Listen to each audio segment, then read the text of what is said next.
Continuando con el capítulo de centroides y cargas distribuidas, vamos a ver ahora, a recordar el concepto de centro de gravedad, el concepto de centro de masa.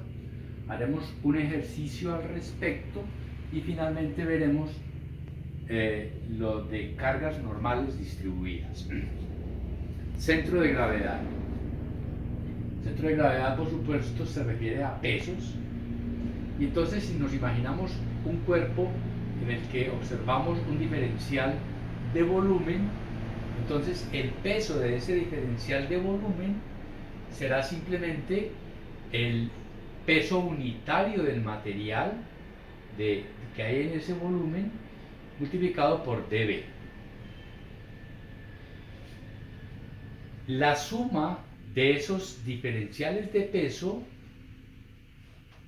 es decir, la integral de gamma dB, será entonces el peso total. Y ese peso total se considera concentrado en un punto que denominamos el centro de gravedad, un punto G, el centro de gravedad. Ahora, el peso total es entonces integral de gamma dB y las coordenadas del centro de gravedad las obtenemos utilizando el teorema de Varignón. El momento de la resultante es igual a la suma de los momentos de los componentes.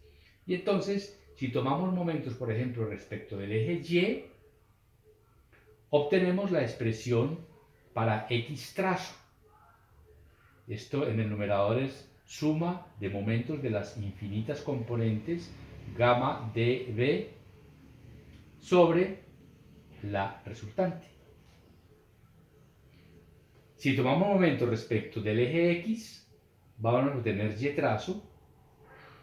Y si suponemos, por ejemplo, un sistema coordenado en donde X o Y son las verticales, entonces podemos encontrar la coordenada Z del centro de gravedad. Ahora, mirando estas ecuaciones, imagínense ustedes que tenemos un cuerpo homogéneo, es decir, que gamma es el mismo en cada uno de los diferenciales de volumen. Gamma, peso unitario, eso es un cuerpo homogéneo.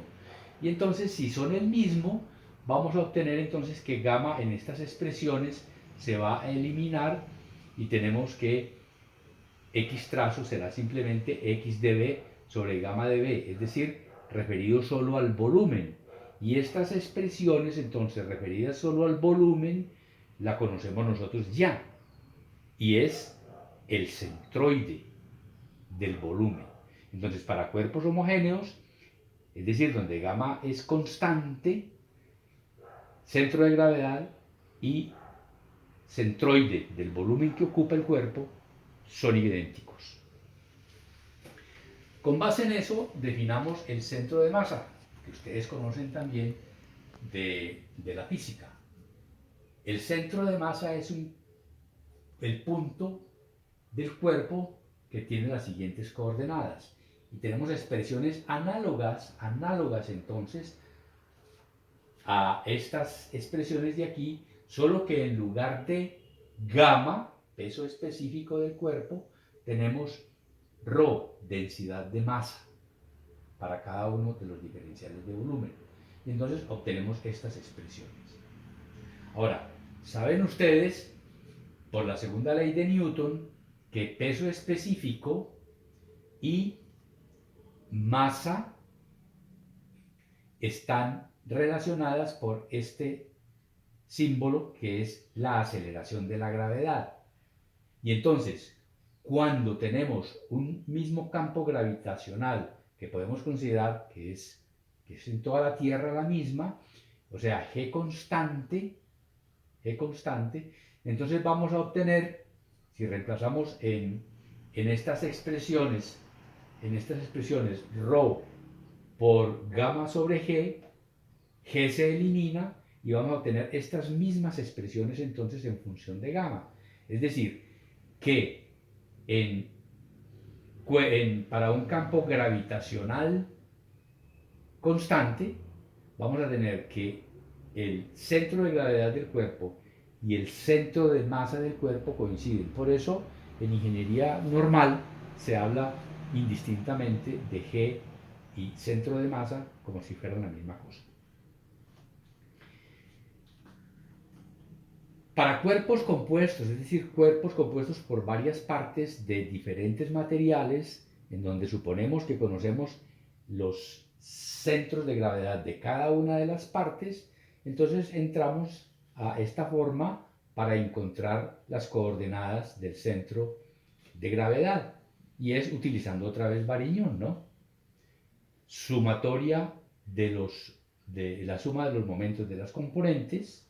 Cada uno de estos es el peso de cada una de las partes, igual al momento de la resultante. Es decir, aquí está el peso total del cuerpo y aquí está la coordenada respectiva de su centro de gravedad. Y en la misma forma encontramos entonces Y trazo y Z trazo. Análogamente entonces para el centro de masa de un cuerpo compuesto, obtenemos estas expresiones, de acuerdo con lo que vimos anteriormente. Bueno, vamos a ilustrar lo que acabamos de ver aquí con este ejemplo, el 889. Se trata de este cuerpo compuesto aquí por un cilindro hueco, por un cilindro y por un cono. Este cuerpo, como lo pueden deducir, tiene una simetría axial respecto del eje Z. Esto es un cilindro, un tubo cilíndrico, esto es un cilindro y esto es un cono. Es decir, que entonces el centro de gravedad y el centroide del volumen que ocupa están sobre el eje de simetría. Entonces, nos piden en este ejercicio hallar el centro de gravedad de todo el cuerpo y el centroide del volumen que ocupa el cuerpo. Nos dan estos datos, nos dicen que el peso unitario o peso específico del acero es 489 libras sobre pie cúbico y el peso unitario del cobre. El cono es de cobre y todo el resto es de acero. Entonces, solamente nos toca determinar las coordenadas Z del centro de gravedad y del centroide. Y entonces, aplicando estas ecuaciones, simplemente obtenemos los valores. Por ejemplo, vamos a ver para el centro de gravedad. Aquí tenemos volumen del cilindro hueco, es decir, base por la altura, 6 pulgadas. Tenemos volumen y ahora entonces el peso específico, 489 libras por pie cúbico entre 12 al cubo para obtener libras por pulgada cúbica. Y estamos tomando aquí momentos respecto del eje X, y entonces la distancia del centroide, del centro de gravedad de este cuerpo al eje X es 6 medios, es decir, 3. Y en forma análoga, para este cilindro lleno, también de acero, obtenemos lo mismo, volumen, peso unitario y distancia de su centro de gravedad al eje X. Aquí tenemos que esto es 2 pulgadas, o sea, esto es 1 más 6, 7 pulgadas. Y para el cono que ya es de cobre, otro material, tenemos entonces volumen del cono, peso unitario del cono por pulgada cúbica, y esta la distancia entonces del centroide al eje X. Aquí tenemos 8 pies, más la distancia al centroide, que según la tabla 8.4 para un cono, la tabla 8.4 del libro, para un cono esto es h tercios, vale decir 6 tercios que tenemos aquí. Entonces ahí tenemos, arriba tenemos los momentos respecto del eje X de cada uno de los pesos de los cuerpos y abajo tenemos el, los pesos de los cuerpos, o sea, la suma de los pesos de los cuerpos.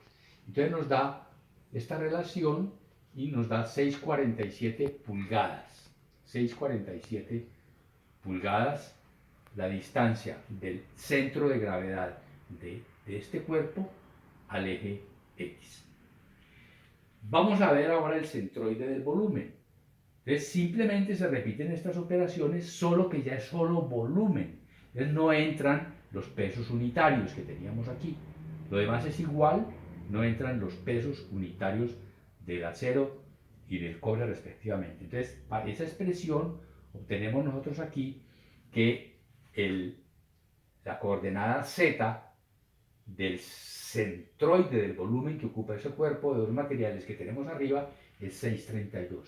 Y aquí vemos efectivamente que 6,32 pulgadas es diferente de 6,47. O sea, centro de gravedad y centroide del volumen no coinciden. ¿Por qué? Porque el cuerpo no es homogéneo. Aquí tenemos acero y aquí tenemos cobre.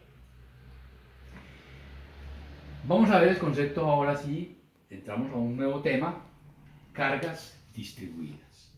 Cargas distribuidas. Recuerden que en el capítulo 3 vimos algo de cargas distribuidas.